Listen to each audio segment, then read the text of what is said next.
Hi, welcome to the Miracle Mamas Show. My name is Ashley Sabali. I'm the founder of Miracle Mamas and the Miracle Mamas community.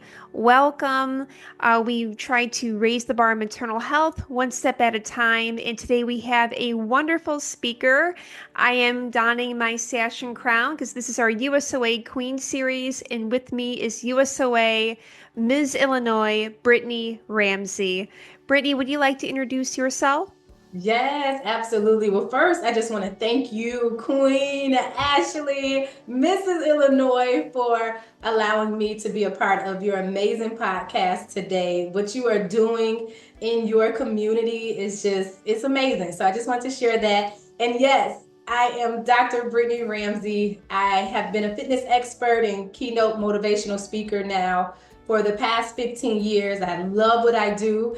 And I'm now the reigning United States of America's Miss Illinois. So I get to, show up and serve alongside of you this year. I'm so grateful for that opportunity. And my platform, the Abundance Accelerator, it allows women, men, and families to be empowered and to be inspired and to build their confidence through health and wellness. And, with me being a premature baby myself, and I'll share a little bit more of that as we continue on, advocating for, maternal health, for women to be healthy in their bodies. It's going to allow them to even show up stronger and have healthy, pre-pregnancy, experiences as well as post. So I love sharing my story because it has built the resilience and has allowed me to become the fitness expert and speaker and USOA Miss Illinois that I am today. So I'm excited to be here with you today, Ashley. Well, welcome to the show. And I've been following you as well, and you have done an amazing job. You are such an uplifting public speaker. I mean, you are a powerhouse, and I'm wishing you all the best for nationals, which will be, I know the time of this filming, we are in April of 2025. Nationals is right around the corner. It's the competition in Las Vegas, Nevada, Memorial Day weekend of 2025. So we have so many different conversations regarding maternal health on the show, and we have talked about premature birth. I mean, I've had my youngest daughter, Alice. She was premature 5.5 weeks, and we Mhm. went through some issues with her. You know, she had some jaundice issues, and more seriously, she had a collapsed lung. And my heart goes out to all the moms who have NICU babies, as I was one of them. But you have a very interesting story because you yourself are a NICU baby. Yes. So let's go back in time. Tell me, I know you probably don't remember, but tell me through the memories of your mom and dad, Yes. what had happened when you were born. Absolutely. Well, when I was born, Ashley, I was actually born 3 months premature. And at 26 weeks, I literally weighed only 1 pound, 14 ounces. My father was able to literally hold me in the palm of his hand just like this. And the doctors actually told my parents that I was never going to be able to read, write, run, function as a normal child, or even speak. And, I had, praying parents, their faith to know that everything was going to work out. And sure enough, it did. I was able to prove that prognosis wrong ever since. And so it has taught me the obstacles that I had through birth has taught me resilience. I actually still have the scar on my side here from the surgery that I experienced at birth. Um, I actually had a left brain bleed. And with that, I had to have heart surgery as well. My parents had to wait 3 months before they could even hold me as I was in the NICU. And so, that experience, I'm sure during that time, as my parents expressed to me, it was a traumatic experience, but I'm grateful to be here today to share my story, to uplift other families and other children who may have to experience that, like you mentioned with your baby. My daughter, who's now 7, actually experienced being a NICU baby herself. So I'm grateful to be the testament to others. So that way, families know how to overcome.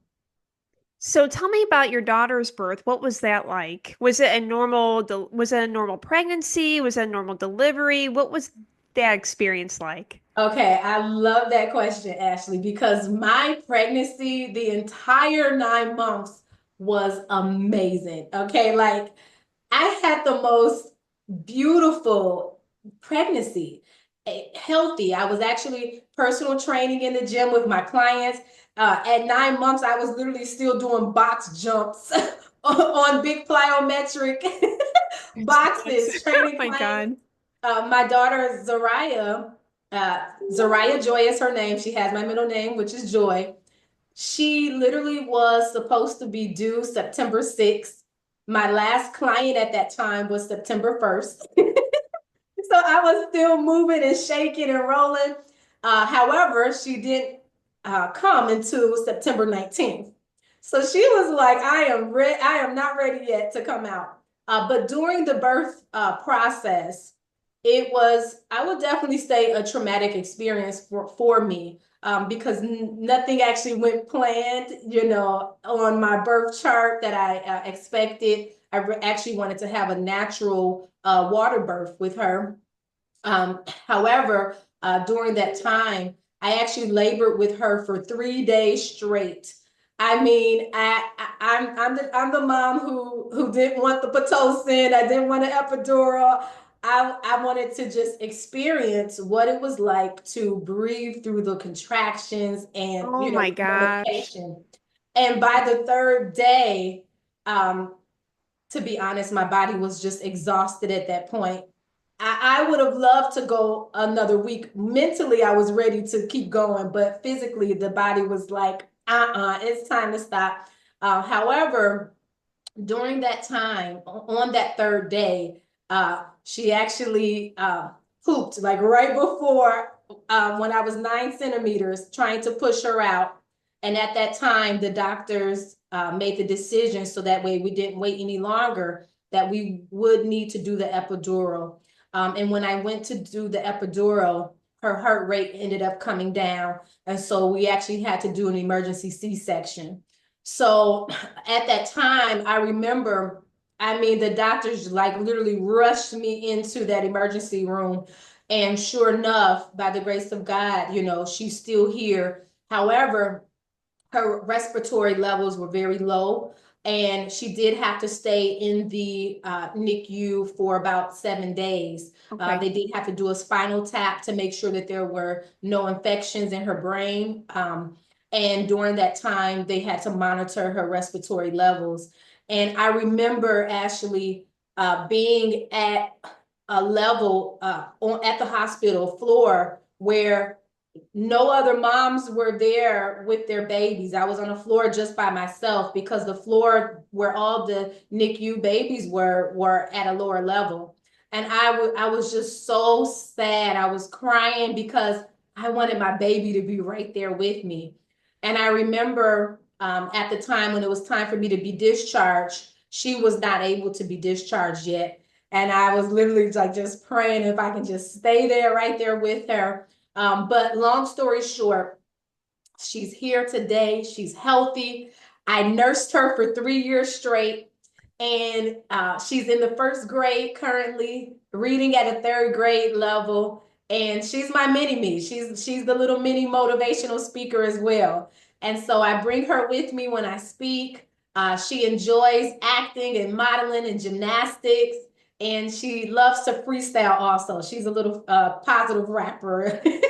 She's a mini you. She's a mini me. That's And so so cute. I'm so grateful. Yeah. And like I said, we can overcome anything we put our minds to. There's a lot of time, there will be a lot of times where we may hear prognosis from doctors, and you have to allow your faith and your belief that everything is going to be okay overshadow any statement that is said, so that you don't doubt yourself, so that you don't doubt, the ability for your child to still survive and make it. And so I'm just a firm believer in that, and you're gonna have resilience. Well, I think I have to correct myself because I said that she was a premature baby, but she was not. You were the premature baby Yes, in the NICU, but she was still a NICU baby due to those complications. yes, yes. Oh my goodness. So how was that? I mean, how did you cope with the experience of having a baby in the NICU? I know everyone's experience is different. Yeah. You know, like my parents, when I was in that moment, being in the hospital room with her, seeing all of the cords hooked up to her nose and her body, you know, Ashley, when I tell you, my belief was just at an all-time high that she was going to survive and make it.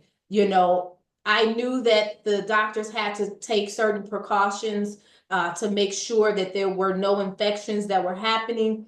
But without a shadow of a doubt, I knew that I was going to bring my baby home.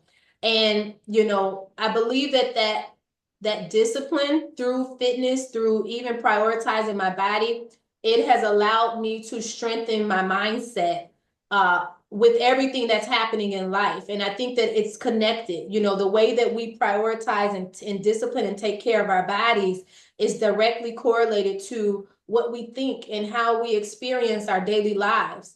And so that same mindset, discipline, and the physical discipline that I use and embody every day, it's the same discipline that we have to have when we are experiencing traumatic, sometimes life altering changes in our lives. We have to make sure that we stay in alignment, that we have that mental clarity that we need, that we take care of our bodies so that way we have the strength to overcome those obstacles. And when we do that, we're able to increase every other element in our lives. I love it. And I love the fact that you kept working out like all the way, all the way to like the day. I Yes. think that's amazing. Yeah, I know what it's like too.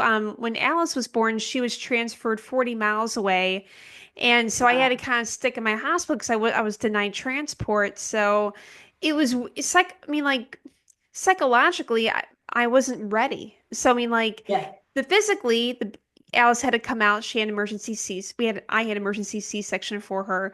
But like psychologically, I sometimes I still felt like I was still pregnant and I would look in the mirror and I would panic for like the Mhm. first day or two. And it went away relatively quickly, but the mind wasn't catching up physically. And then you're in Yeah. this big, it was a really beautiful birthing suite. There was a big jacuzzi, which of course I didn't go in, and there were all these amenities, which of course I didn't use. And but there was no baby in the room, there's no baby down the hall, Yeah. and that was really hard. Yeah. I mean, it was one of the hardest things, and you've really, I mean, you really kept it together. A lot stronger than I was, I'm sure. And but your thing about faith, is really important because I had to believe she was going to make it. There wasn't going to be Yeah. another option. I mean, psychologically, Right. spiritually, I had to believe, and I think that's really important, no matter what your religion is or your background. I Yes. think faith is important.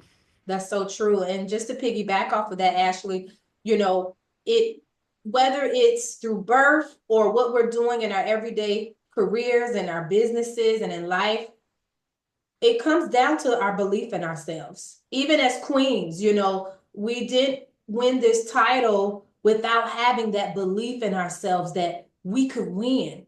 And I just want to encourage everybody, no matter where you are in life, whether you have children or not, continue to believe in yourself because when you do, there's nothing that can stop you. You are unstoppable. You can show up on your job, in your business, on that next stage that you have to speak on, winning your crown, right? And you are able to overcome anything when you have belief. Belief, it's you believing it before you even see it, right? Oh, I That's believe where it. faith comes from, right? I believe it. We Laws have of to believe. attraction in your faith. I mean, Yeah, that's exactly what I did when I won too. It's having faith. yes, And also faith, no matter what happens, that God has plans, great plans. And you just have to, blindly trust, that's which so is what good. faith is. That's so true. That's so true, Ashley. I love that. Brittany, can you tell me about your platform? Yes. So my platform is the Abundance Accelerator. where I empower, inspire, and uplift women, men, and families to build their confidence through health and wellness. Like I said earlier, as a fitness expert now for the past 15 years, I embody physical fitness and disciplining myself, physically every day. I teach my clients as well how to get into alignment. And so, with women, men, and families, and every individual who is looking to show up and live from your highest self, you will be able to do that by prioritizing your body. And so I help to teach you and empower you to continue to take care of yourself, put yourself first. Because if you are pouring from an empty cup, you're going to be drained, you're going to be frustrated, you're going to be overwhelmed, and you're not going to be able to show up the way that you need to for yourself, for your families, and for your community. And so when it comes to even being the United States of America's Miss Illinois, my goal and my mission is to continue to help every single individual to show up in their true purpose and power. And you're going to be able to do that. I teach you how to do that by prioritizing your body, because your physical body and your mental health is in total alignment. Whatever we think about up here is what expands, is what we're going to see daily. But if we continue to discipline ourselves, the most successful people, they discipline through fitness. And that discipline carries on to every other element in our lives. And so, with that being said, I am on a mission, Ashley, to make sure that every person that I touch, that I speak, that I communicate and network with every day, that they know before they leave from me how to show up with putting themselves first, prioritizing their body so they can build, their highest self. That's what time it is. I love it. And I'm going to also put links for people who are listening and viewing if they want to like reach out and learn more about your services, about your platform. I'm going to put links below this as well because I Okay, think awesome. what you do is amazing. Like I've been watching you for, oh, I think well almost a year, and you are such an inspiration, both Thank you and your you. daughter. And I want to just thank you for being on the show, and I'm going to wish you all the best for nationals. I'm sure you're going to do amazing. Thank you so much, Ashley. I am so honored, like I said, to be here. Thank you for allowing me to share my story with your platform and your audience. And I'm excited for both of us. We're getting ready to step on that stage together at Nationals, to show up and our true purpose and power and represent the entire state of Illinois together. And we're going to have a great time. So let's go. Let's go. I'm so excited, and I hope to see you on here again. Thank you very much for taking the time out of your busy schedule, and I will talk to you certainly soon. Thank you so much, Ashley. I'll see you soon, Queen.